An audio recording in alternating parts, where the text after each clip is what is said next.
Salut, moi c'est Thomas Prat, je suis vice-président chargé de la vie conventionnelle et des relations avec l'assurance maladie. J'ai participé durant toute l'année 2022 aux négociations conventionnelles avec l'équipe de la FFMKR et ensuite au Négo Flash en juin 2023. C'est pour ça que je suis là devant vous. Je vais m'occuper de tout vous expliquer sur l'avenant 7 que je connais sur le bout des doigts pour qu'il ne reste aucune zone d'ombre pour vous. Allez, c'est parti!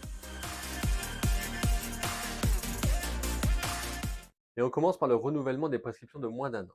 C'est l'écriture conventionnelle d'une possibilité qui nous était permise par la loi RIS du 26 avril 2021. Cette loi a plus de 2 ans, et vu que c'est inscrit dans la loi, dans le Code de santé publique, vous pouviez déjà renouveler et adapter les prescriptions de moins d'un an. Mais tant que ce n'était pas dans la convention ou dans un avenant, les séances issues de ces remboursements n'étaient pas remboursables.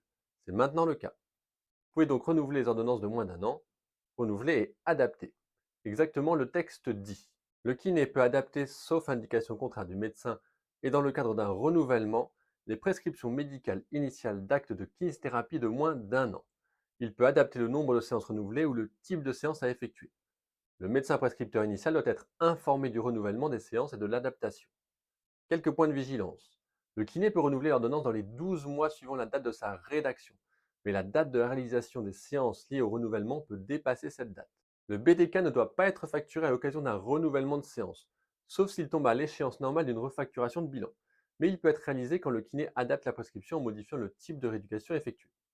Au niveau pratique, lors de la facturation des séances renouvelées, vous devez renseigner le numéro de prescripteur spécifique qui s'affiche ici. Vous devez indiquer sur l'original de l'ordonnance médicale le renouvellement réalisé en précisant votre identification complète, la mention renouvellement master kinésithérapeute, la durée du renouvellement et le type de séance, la date du renouvellement et votre signature. L'original est remis au patient. Vous devez transmettre via SCORE une copie de la prescription médicale modifiée que vous archivez dans le dossier médical. Autre point de vigilance, le seuil des séances de massokinésithérapie au-delà desquelles un accord préalable du service médical est nécessaire à la poursuite de la prise en charge du traitement reste applicable. Qu'est-ce que l'on entend par adaptation? Il n'est pas question de transformer une prescription initiale complètement. N'allez pas faire une rééducation du pied pour une rééducation initiale des cervicales. Tout d'abord, vous pouvez adapter le nombre. Si vous renouvelez une ordonnance de 10 séances, vous pouvez mettre le nombre de séances que vous souhaitez lors du renouvellement. Change la cotation? Ça peut, mais n'oubliez pas que la NGAP, c'est la rééducation des conséquences des affections. L'affection est bien souvent inchangée, donc la cotation le sera également. Dernier point, l'adaptation se fait au moment du renouvellement de la prescription. Il faut donc d'abord exécuter la prescription initiale avant de vouloir la renouveler et l'adapter aux besoins. L'avenant 7 prévoit une surveillance de la montée en charge de ce dispositif. Si vous voulez d'autres précisions, n'hésitez pas à poser votre question en commentaire.